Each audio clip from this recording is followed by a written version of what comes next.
other than my parents, Dr. King had the greatest impact of anyone on earth on me.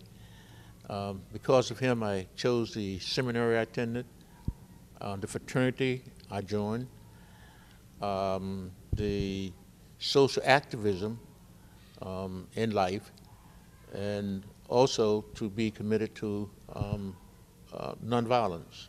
So he's had a tremendous impact on me.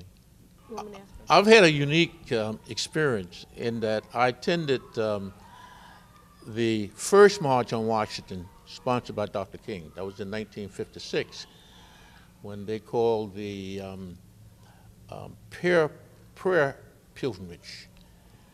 And I attended that in 1957. In 1956, after I joined my fraternity, I was selected to be the delegate to the Alpha's 50th anniversary. I went over to Bernie Sanders in April, and in August, I attended the convention in Buffalo, New York, because coming from Syracuse, I was the closest member of the fraternity to the city, and they had asked all chapters to send a delegate. And Dr. King was the speaker. And I remember the speech, the 3 dimensions to a complete life. And in 1958, he was the commencement speaker at my seminary, at my college in Morgan. And again, he gave that speech, and I shook his hand at that time. While at Crozer in 1961, he came there to give 3 lectures for the Crozer Lecture Series. And so for 2 days, he was on campus, and we had a chance to talk to him and meet him. So I've had a very rich experience with him. Then, of course, I attended the March on Washington in August. What was your feeling when you found out Dr. King was coming to Patterson? How did you feel about that? We were related. That small core. Yeah, this man can open up some ears, you understand? He's a great speaker. Maybe he can put some lights on in some of these people's minds, because there weren't that many people who were active, a handful. And the majority of people either they were afraid to, you understand, or they'd been mentally conditioned not to challenge a man. You have a lot of that. A lot of folks, black folks, are afraid to challenge a man. They kept their mouths shut. They still do today. Today. I get calls now. Well, so-and-so's going on. Why don't you tell them? I said, wait, time out. If something's going wrong in your situation, I'll go with you, but you're going to have to make that statement. Don't ask me to make a statement. That's over. I don't do that anymore. What part did you play in bringing Dr. King to Patterson? I was on the committee. When they contacted SCLC, the guard had some contact with SCLC when he was in North Carolina as a minister. So we were able to get information from him to contact Dr. King's committee. And that's how he came here. He came here looking to raise money, all right? He was making around the country, stopping in major areas, trying to raise money for his program, because white folks had abandoned him. What were you doing when Martin Luther King came to Patterson? I was standing outside. My father was inside. I was standing outside. The place was just surrounded with people, you know what I mean, and you couldn't get inside. And just the thought of him coming, and all I wanted to do was see him. I just wanted to see him, whether he was coming or going, I didn't care. I just wanted to see him and put my eyes on him. And what do you remember about this church that day? I think the excitement of what was happening. To me, and I can only speak for myself when it comes to this, but that's when my fight started. That's when I decided I needed to get involved and do something. When Martin was here and seeing all of the things that were happening and what have you, and seeing the people that are around, this church was the epitome of that. What they did by bringing Martin here, the Reverend Lagarde got people excited, got people motivated. And Reverend Lagarde was a very powerful speaker. So he was a very powerful speaker in and unto himself. So it was this church in the middle of the ghetto, on Governor Street. It was this church that really brought things alive, and it changed the whole future of the city of Patterson coming out of this building. And that day, what was your excitement? What did you feel just knowing that Dr. King was going to be here that day? Oh, just the idea of knowing he was a national figure. He was, standing up for the rights of people. What I can remember of all of the marches and things of the time. I was probably more of a Malcolm X guy because I wanted to fight back. Whereas Martin was saying turn the other cheek. It took me a while to get to that point, but once coming here and seeing how many people were supporting him and following him and listening to his every word, that was the thing that I said. The answer to this, the solution to this, is politics, getting involved in changing government as it's working, because that was the only solution to fixing the city. What was the atmosphere? Can you give me an overview of what it was like that day? For about a week and a half, that's all you would hear, no matter where you went, to the barber shop, to the grocery store, in the schools, in the streets. Everybody was talking about Martin coming. That day, there was just an excitement, in town, and a lot of people were talking about taking off from work. Those who were working nighttime jobs or whatever, they were going to take off from work to come down here to see Martin. And it was just a total excitement all in the community, in the streets. People were really eager and excited. On the other hand, the establishment itself, the system itself, was very upset, very worried, very concerned. So they packed the place with police officers. They had people all around, trying to make sure that no riot was going to happen or something like that. And it had nothing to do with that. And the people weren't here even thinking about that, because what you had is you had the middle people. You didn't have the young kids. They weren't here. And I was probably one of the youngest here, and I was like 18 or 19 at the time. But what you had is you had the people that were working every day, the people that were out in the neighborhoods, out in the streets, and you also had the people that were concerned about their community. They were the ones that were here. They were the ones that that's the real people. And standing outside, what did you hear? I didn't hear a whole bunch. I heard, because they had, a speaker system outside, but it wasn't a good one, But, like I said, I was out there just to see him, and of course you hear all of the talk from the people that were there. And, everybody was, you were getting the los of what was happening. Oh, Martin just showed up. He went in that side door, and all of that kind of stuff. So, I mean, it was just, it was an excitement. It was a buzz. It kept going. It kept getting louder and louder and louder. Were you able to glimpse Dr. King? I finally saw him when he was coming out. And he stopped and he waved at the people and he started walking and shaking hands, but people were very concerned, so they whisked him off. But that was the thing. I think when it really hit home was after he left Patterson, and we all know what happened to Martin. That's when it really hit home, that we were blessed, that we were honored here in the city of Patterson, for one of his last visits to be here. And to me, that was a message. What message was that? It's time to get involved. It's time to stand up and fight for your rights. It's time to be in control of your own destiny. And that's what the message was to me, is that you don't sit back and allow people to do whatever they want to do. You stand up, you fight for your rights, you challenge the system, and you force people to give you what is your God-given right to have.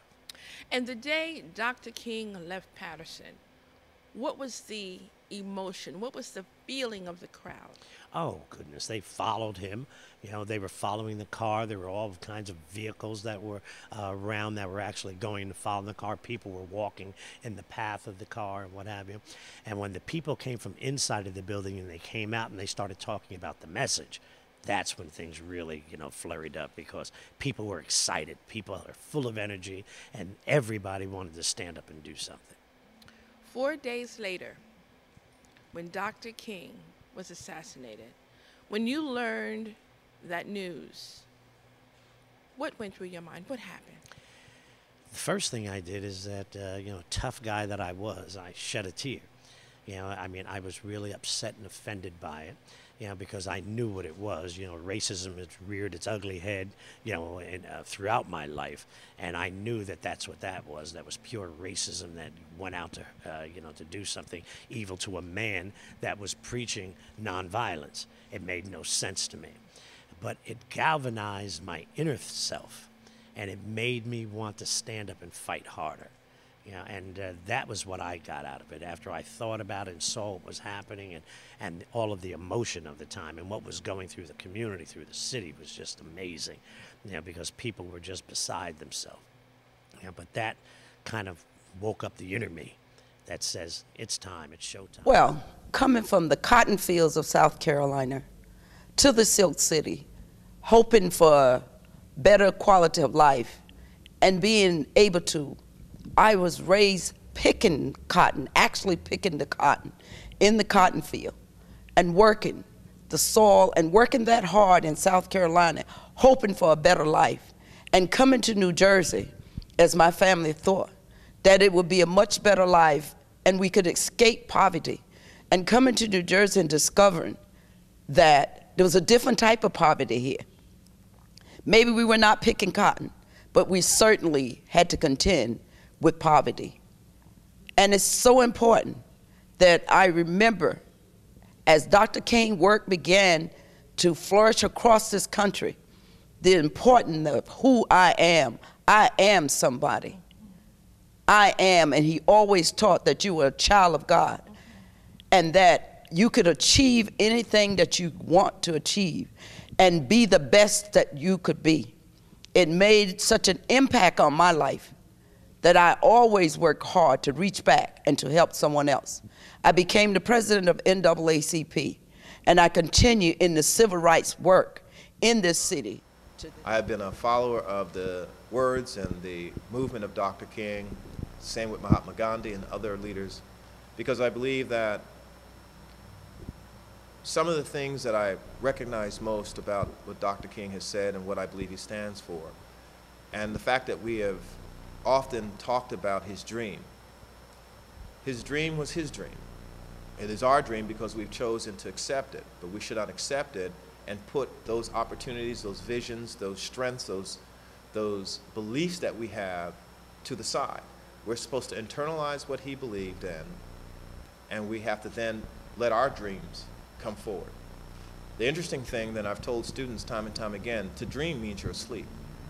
It's time to wake up.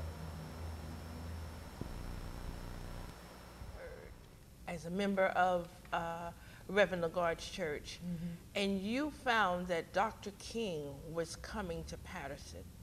How did you feel?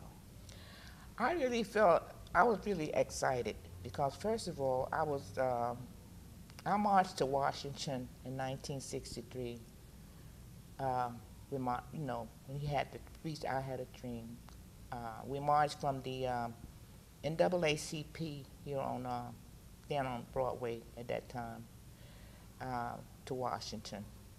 And I was enlightened to know that he was coming to Patterson at that time because I was their treasurer there at the church and the trustee when he came.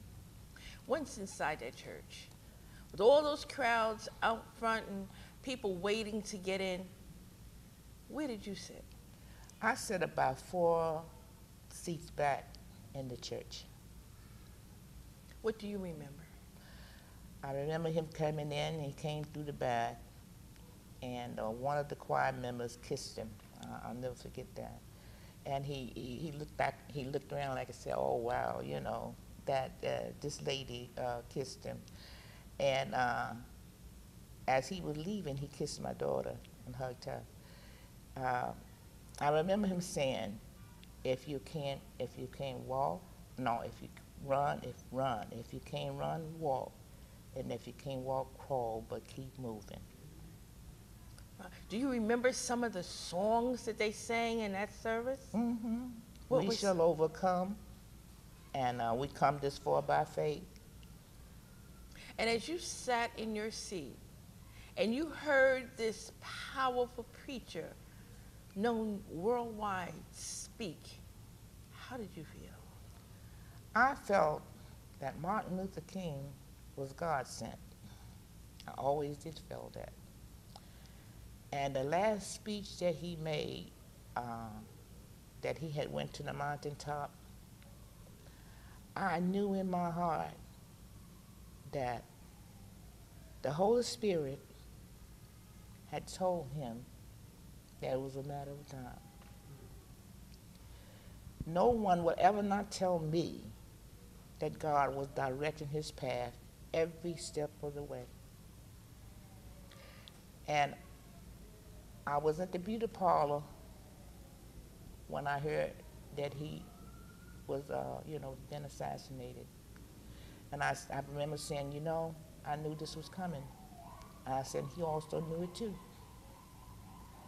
He knew his time was up because God had told him that it was. And he wasn't afraid because the Bible teaches us to fear not and renew our mind. And he knew. He was not afraid. He knew his time was up, and he knew he had did what God had planned for him to do. That day when you learned 4 days ago, Dr. King was in Community Church of Love. 4 days ago he was there. Now he's gone. Yeah. How did you feel? Well, I just said to you, when I was in the beauty parlor and I heard it, I knew that he knew because he had made the speech before, that he had been to the mountaintop and he was not fearing anything or anybody. And I felt right then that he knew that his time was up because God had prepared him. I believe that deep in my heart. The Holy Spirit was leading Dr. Martin King all through it. In our lives, when we get out and we stand up for something that's right and just, and we have a deep belief in God, you don't have fear because you got a job to do because God had made a plan for you to do that job. And you're going to do that job because you are not there alone. The Holy Spirit is directing and leading your path. And you are being obedient and following what he wants us to do. Even after Dr. King's visit here, 4 days later, his death, you were involved in so many civil rights struggles, helping people, and today you're still helping people.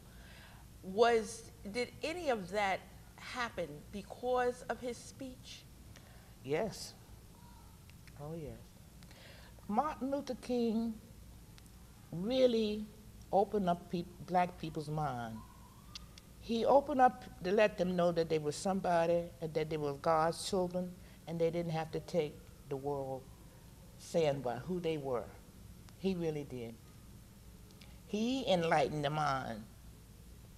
And that is what is needed to be done now. Enlighten the young people's mind and let them know, hey, that negativism that you have put up there, you pull it down because you are somebody, you're a child of God, and you don't have to take what the world. I am Vivian Gaines. I am a former parishioner of the Community Baptist Church of Love.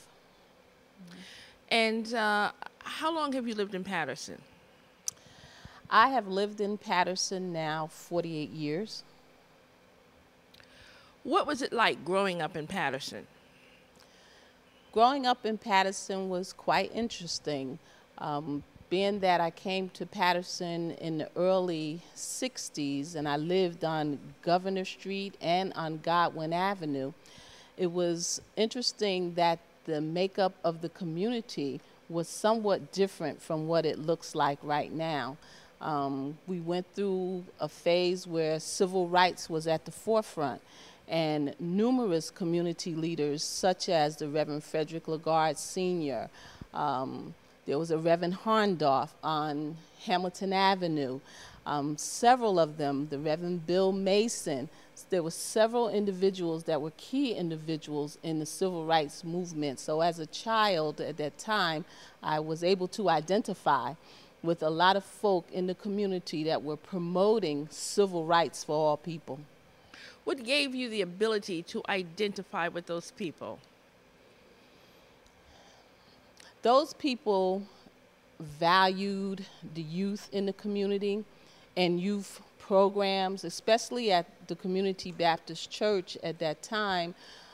There was always something for us, something drawing us to the house of worship, the many programs, Bible studies, youth groups, junior ushers, and then there was the the rec center on the corner of Godwin Avenue and Auburn, right around the corner from this facility, actually, that just always had something to engage the youth. There was no reason for us to take to the streets and cause trouble because they valued youth and recreational programs at that time. What was going on in Patterson that prepared everyone for Dr. King's visit? Well, just like any other urban area, where you had the political structures, whether that be at the state or the local level, it did not always have the opportunities and individuals that looked out for our best interests. So Dr. King was well known at that time for his movement across the country.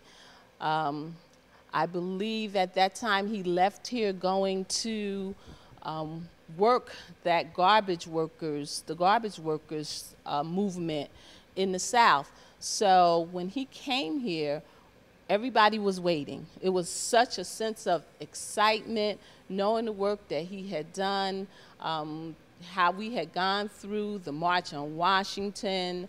So many of his initiatives had been followed. So to know that his arrival was pending, there was such a sense of excitement, such a sense of well-being amongst the African American community that he was going to be here. The man that has spearheaded so many initiatives when it came to civil rights, and he was partnering with our local officials and local ministers to do the kind of work that really assisted us as a race of people. Did your pastor, Reverend Lagarde, do anything to prepare you for Dr. King's visit? Well, Reverend Lagarde was such an advocate for the work of Dr. King. He had actually worked side by side with Dr. King and Dr. Abernathy. So all through, during his tenure here as a pastor, he consistently talked about the struggle, what they had done, and how we as young African Americans should continue that struggle by our lifestyles, our associations, and what we accomplished in life. They had worked, they had toiled, they had been abused, they had done numerous things in order to pave the way for us, and therefore we should appreciate it and keep it going. We were not allowed to be complacent, and we were not allowed to forget the struggle. That day, March 27th, 1968, when Dr. King came to Patterson, to this very church, where were you? I was actually sitting in the balcony of this church, and I remember that. I actually still lived on Governor Street at that time, and I remember arriving early to a seat on the main level, but then being asked, if you wouldn't mind, we have a lot of guests, would you sit in the balcony? So of course, we had been taught to be receptive to our guests, and I took to the balcony, and I remember being a little fearful. I was 12 years old at that time. I remember being fearful, and that fear came from the word being, in a sense, across the nation that Dr. King's life was in jeopardy. So I remember as a kid, a young child, embracing the fact that he was coming, but at the same time, looking around and wondering, you know, is someone in this facility that may harm him? But it was once I got over that fear as a 12-year-old, I really enjoyed watching Dr. King enter into the sanctuary and then making his way to the podium and delivering a message that I will never forget. He was troubled at that time, and he shared that, and he was concerned about movements that were taking place across the country. But I remember a few words that he shared with us when he said, no matter what happens to me, we should continue with the struggle. If we can't walk, we need to crawl, but continue in the struggle. Don't ever give that up. And those words have remained with me and probably shaped my life in what I do, in the manner in which I proceed to be successful. He worked very hard to make sure that we could continue on as a race of people. Was there a song that was sung when Dr. King came? Well, of course, you always sung "We Shall Overcome." That was a song that always stayed with us when Dr. King was in the assemblage. But shortly thereafter, there was a song that was created by Reverend Lagarde and one of his associates, and it was just called the Martin Luther King song. And that song has been sung, and I believe it still continues to be sung at all of the Martin Luther King commemoration programs that are held at the Church of Love. I cannot be sure, but I know that there is a song. Do you know some of the words? Sing out with joy, let it ring. Martin Luther King. I know that's the chorus. Okay. And how does it feel to be in this building today, right where Dr. King was? It seems like yesterday. Well, it feels good to know that we are remembering him in such a manner that a documentary is going forth, that we haven't forgotten that he came through here.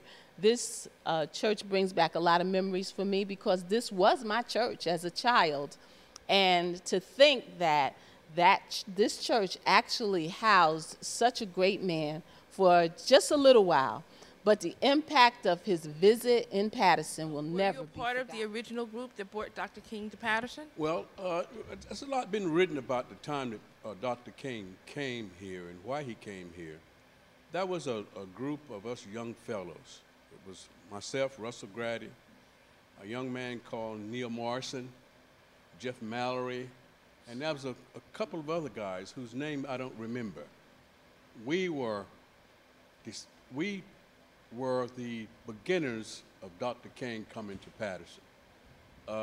I worked with, went to Washington, and we worked with him as laymen. We were not leaders of any sort, but we helped out with the March on Washington. We would help with the food. We would help set up. We would take instructions, I believe, at that time from his leaders. And the idea was born with that group that we should bring Dr. King to Paterson. Of course, we came back to Paterson, and we wanted a place to meet. And we spoke to Reverend Lagarde, and we learned that Reverend Lagarde had direct contact with Dr. King and some of the ministers that traveled with Dr. King. And then from that, we asked him if he would reach out and see if he can get him to come to Paterson. And he did. And that's how it really got started, from the group that had worked with Dr. King's people in Washington before he came to Paterson. And how did you prepare for Dr. King to come that day? Well, what happened is, it's interesting, when we had set up the arrival of Dr. King here, there was 2 cars that left Paterson to go to Newark, I believe, to pick up Dr. King. Reverend Lagarde and I rode in my car, and Jeff Mallory, Neil Morrison, and I think one other person rode in the second car. And we went to Newark to pick up Dr. King. And ironically, and I didn't know this until a year ago, when I went to Memphis, Keepers of the Dream, with the Al Sharpton's group. And I got to visit the Lorraine Motel. And there was a balcony there that was similar to the one that Dr. King was at when we went to Newark to pick him up. When we went to Newark to pick him up, I never went in the room where Dr. King was getting dressed to come to the rally. I stood on the balcony, sort of security. Reverend Lagarde went inside with Dr. King, and Dr. King got dressed. When Dr. King got dressed, he came back out on the balcony where we were standing and waiting and sort of keeping vigilance.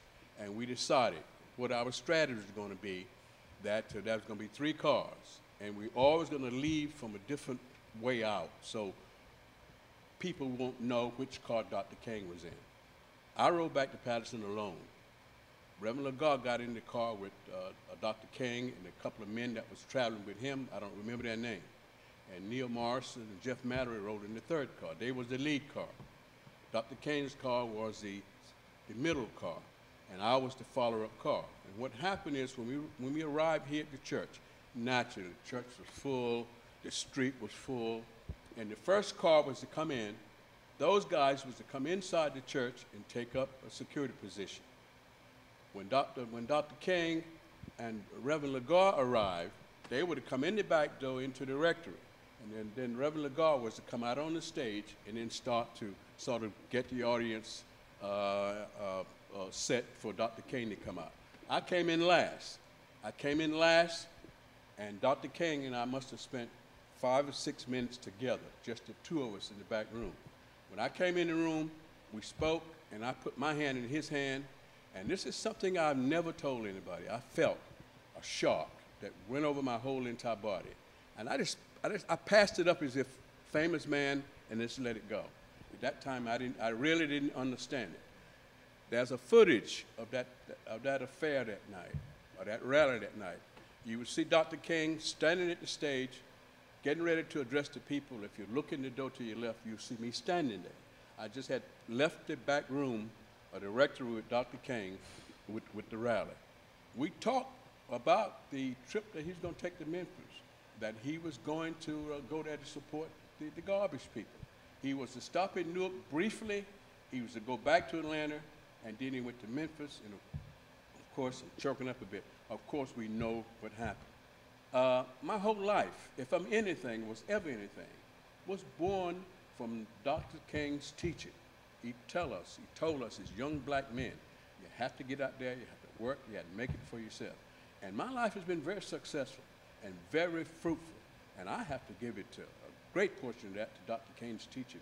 From that experience with him, this is why I'm who I am today. It's been a fantastic ride for me.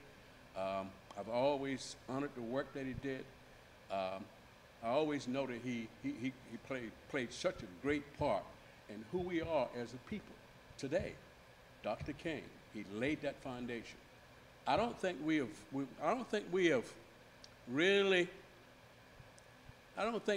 as a people, we'll really give him the honor.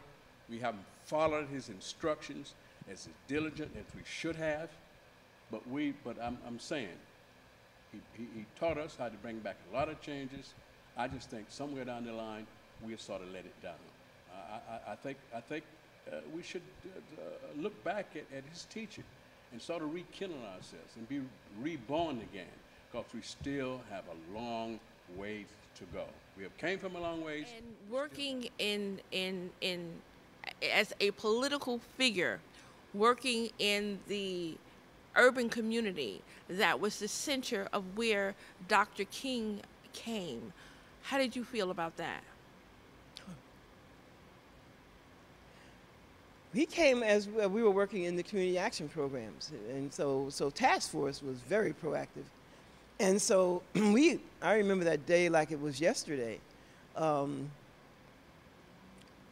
King came. We waited outside for hours, it seemed like, and then I got in. And Dr. King finally showed up, and to me he was like a giant. You know, I was so overwhelmed.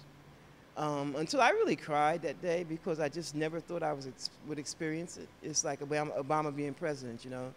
And he was everything that you want a leader to be. Not only was he a great orator, but he spoke about where we were now, where we should be, and where we could be. And so everybody, and that place was quiet, just like you could hear a pin drop. It was like the most profound experiences that I've had. He talked about us being somebody, and he also had the political side of things that was very, very educational as far as I'm concerned. You have questions about why things are. Martin Luther King could explain to you exactly why things were, and not only that, what you could do about it. So not only did he present the problem in the way you really saw it, but he also came up with solutions to problems. So that you began to feel more like a whole person, more worthwhile. Make sure that you do what you want to do and do it to your best. I think that was just one of the, again, best experiences of my life. I think that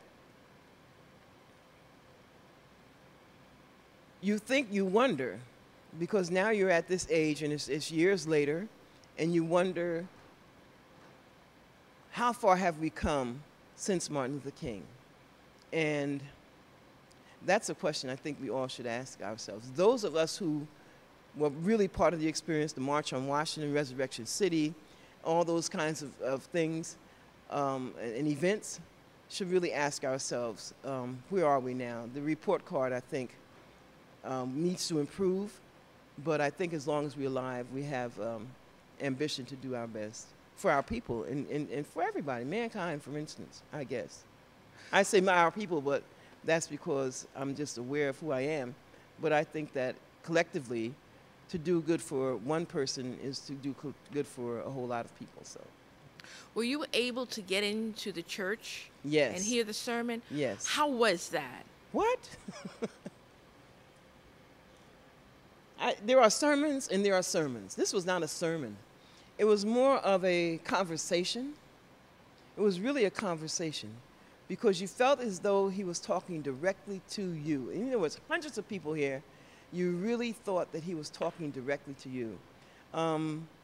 He never talked about anything that you couldn't identify with because we were all going through, so to speak. So in going through, you have the experiences that he relates to, but to come up with an intelligent solution to those experiences or an even better understanding of why you are where you are in this society as a member of this world, in this community, and what it means to be active, and have the energy. He gave you that energy. I think that that was one of the things that I got from him. I came out of out of this church, out of listening to that lecture, I came out a different person. I really did. You always have an inner sense of who you are, but Patterson is not a place where black folks take real good pride in being black. It's not like a Newark. We have a little bit of a problem with that. But listening to Martin Luther King, you came out with a sense of not only your blackness, but your worthwhileness to the universe. You know what you are to yourself, but to the universe. His talks were universal. I think that him having a Nobel Peace Prize was a token of how his universality made people's lives change. It certainly had made a change in my life. I read all his books. And I was also a part of the Southern experience. So I know what lynchings are. I know what Ku Klux Klan are. I know the races, white only, black only. So I had that experience when I was 10 years old. We lived down south for 2 years. So I knew what that experience was. So I could relate to people being washed with hoses and seeing black men on the chain gang with black striped suits. So for him to talk about our blackness, in spite of all those experiences that he went through and that the people down south went through, I could relate to those folks down south very well. My grandmother lived in South Carolina. So the awareness is what's more important, I think. That day was really a good day for everyone.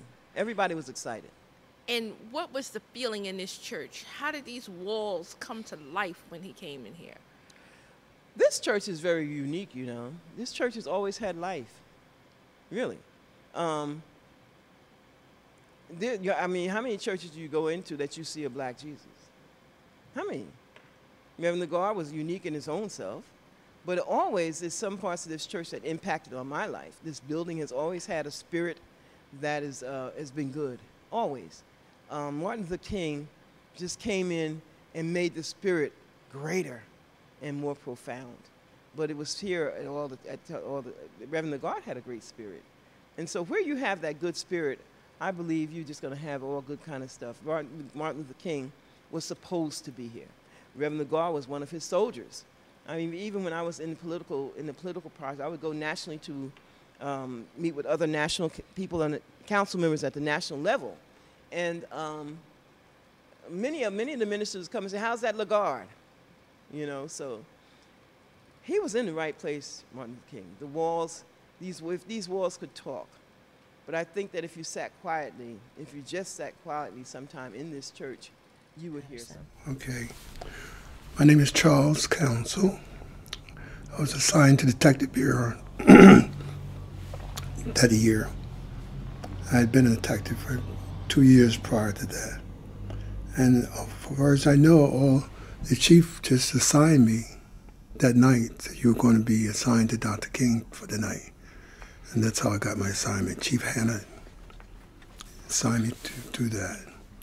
So I went to the church and set up, got ready for him to come. There were a lot of people there, hundreds of people, I'd say thousands.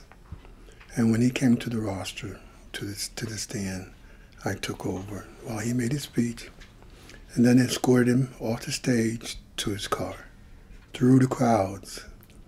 The people were surrounding him. I put my arms around him to shield him from the people, but they had gotten to him, but I got him through the crowd to his car.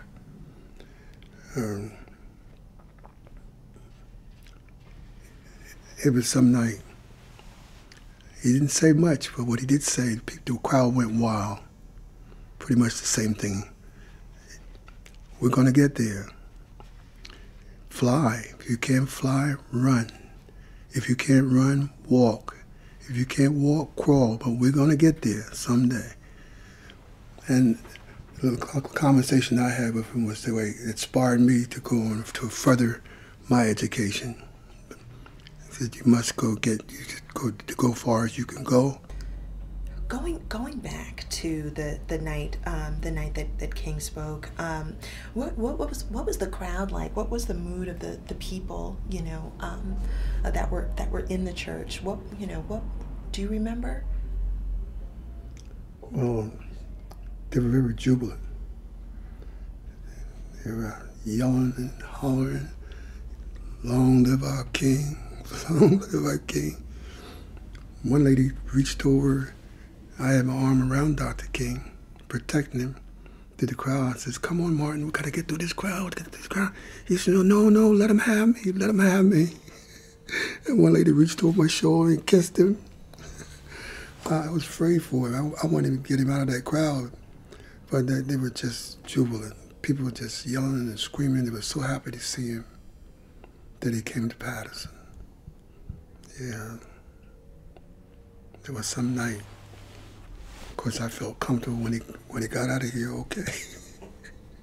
That was my main concern. So he get home, get out of there safe, not realizing what the future was going to hold for him. And you kind of feel like, had you been there in Tennessee, you could have done something different to prevent this from happening. As a police officer, you kind of felt that. Did it have to be that way?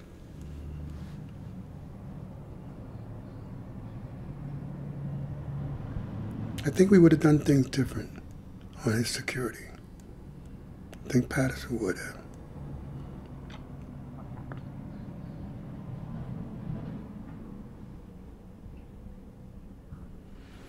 It's not easy when you think about it.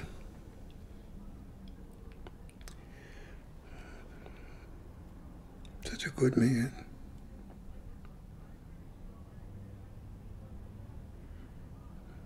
His favorite song was "If I Can Help Somebody Pass Along, Then My Living Will Not Be in Vain." I used to sing that a lot.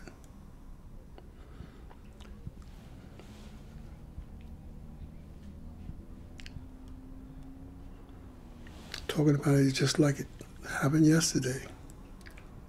No matter you're trying to forget, it keeps coming back. If I can help somebody as I pass along, if I can help somebody with a word of song, if I can help somebody as they travel along, then my living shall not be in vain. If I can do God's duty as a good man ought, If I can bring back beauty to a world abroad, and if I can spread God's message as the Savior taught, then my living shall not be in vain. Yeah. Then he goes, then my living shall not be in vain. Then my living shall not be in vain. If I can help somebody as I pass along, then my living shall not be in vain. That's the song.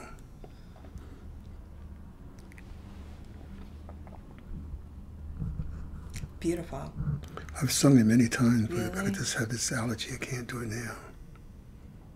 Very inspiring song. I sang it that night before he came. Try to keep the crowd quiet. They started playing that, so I sang it that night.